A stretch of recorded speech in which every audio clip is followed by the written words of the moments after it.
It's so important to have African American reenactors. You don't want to walk into a reenactment and only see white people. Oh no, honey, you're black. You have to go in the back. I don't mean to disrespect, but I just want to have it as historically accurate as possible.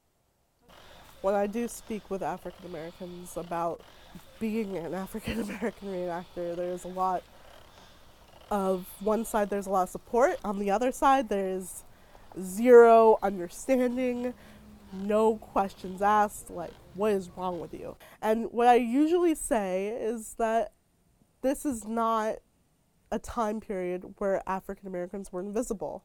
They were there. There was so many different types of people there. It's so whitewashed. It's so you only learn about certain things, and then there's the white people, and then there's black people who were slaves, and that's not true. Oh darn! I win. As I was younger, I didn't realize how complicated it could be. I was learning about what it meant to be a companion to a child back then, and you have to, as an African American person, you have to walk behind them 5 steps. You always have to be within earshot. You always have to sit at their feet or by their side only if you're asked to. You have to speak when spoken to. We saw the ball starting and I was just like, oh my gosh, that's so exciting. And one of the older ladies, she's like, you can't go to that. And I'm like, why not? Everyone else is dancing, I want to go. And she's like, you're African American. African Americans weren't allowed to go to balls. And that crushed me. Oh, that crushed me. That made me feel so insecure.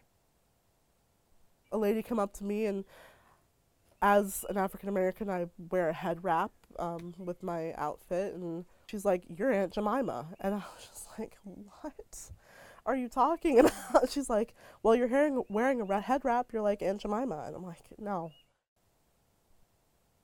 I've grown up in a mixed family. I've grown up with mixed friends, and being thrust into a situation where it's either black or white, that was difficult. I had a really rough time accepting myself being black.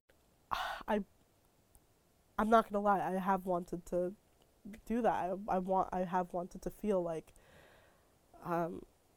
I wish I could be white in this situation, whether it's in reenacting or in real life. But as I've grown, I've come to love myself, I've come to love my heritage, I've come to love my culture, I've come to love my skin, and I don't think I could be anyone but myself.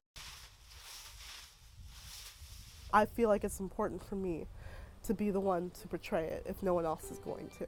And while it may be a little bit uncomfortable, that's okay. Sometimes it's going to be a little bit uncomfortable, but it's so important. It's so important for people to see that it's not just a white fest, crazy racist people. And of course, there are some events where it's just kind of like, woo, we're white, yeah, white power type of deal. It's people who are educators and who are there to teach and give information. I'm more than happy to do this if I have to endure a little bit of prejudice. I'm still here to teach.